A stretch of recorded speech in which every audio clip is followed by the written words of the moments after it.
राधे कृष्ण। आज मैं आपको सुनाऊंगी कार्तिक महात्म्य का दूसरा अध्याय। श्री कृष्ण भगवान बोले, हे प्रिय, जब गुणवती ने राक्षस द्वारा अपने पिता और पति का मरना सुना तो दुखित हुई और रुदन करने लगी। हे स्वामी, हे पिता, आप मुझे छोड़कर कहाँ चले गए? मैं आपके बिना क्या करूं? अब मेरे भोजन वस्त्र का प्रबंध कौन करेगा? अब मैं किसकी शरण लूँ? मैं विधवा हो गई हूँ। विधाता का मेरे ऊपर कोप हुआ।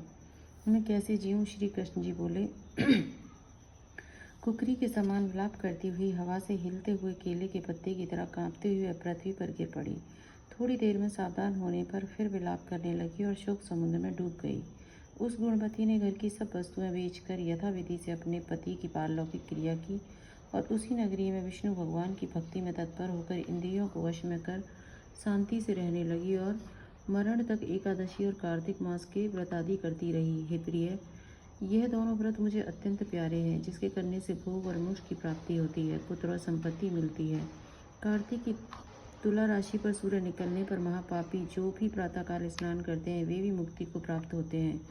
जो मनुष्य स्नान, जागरण, दीपदान और तुलसी का पालन करते हैं वे विष्णु के रूप हैं।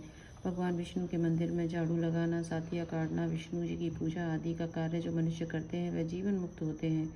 इस प्रकार वह गुणवती हर एक वर्ष कार्तिक व्रत और विष्णु भगवान का नित्य ही पूजन करती रही। एक समय वृद्धावस्था के कारण दुर्लभ होने से, रोग और ज्वर से पीड़ित होने पर वह गंगा स्नान को गई। जो ही पानी में उतरी जाड़े के मारे कांपने लगी। उसी समय गुणवती ने आकाश से आता हुआ विमान देखा। शंख, चक्र, गदा, पद्म आदि आयुधों के लिए विष्णु के रूप धारण करने वाले पार्षद गरुण की ध्वजा वाले अप्सराओं से युक्त ऐसे विमान में बिठाकर वैकुंठ को ले गए। प्रदीप्त अग्नि के समान कीर्ति वाली गुणवती विमान में बैठी हुई कार्तिक मास के प्रभाव से मेरे पास आ गई। जब ब्रह्मादि देवताओं की प्रार्थना से मैं पृथ्वी पर आया तब वे गण भी मेरे साथ आए। हे भामिनी, ये सब यादव मेरे गण हैं और तुम्हारे पिता देव शर्मा भी इस जन्म में सत्राजीत हुए और तुम्हारे पति चंद्र शर्मा इस जन्म में अक्रूर हैं। ये देवी, तुम वही गुणवती हो जो कार्तिक के स्नान के प्रभाव से मेरे लिए अत्यंत प्रिय हो।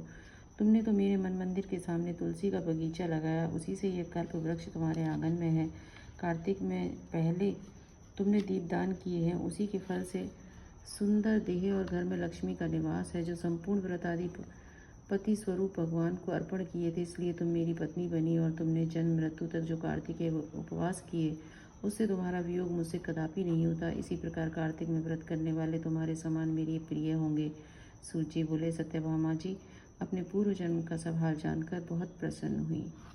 जय श्री कृष्ण।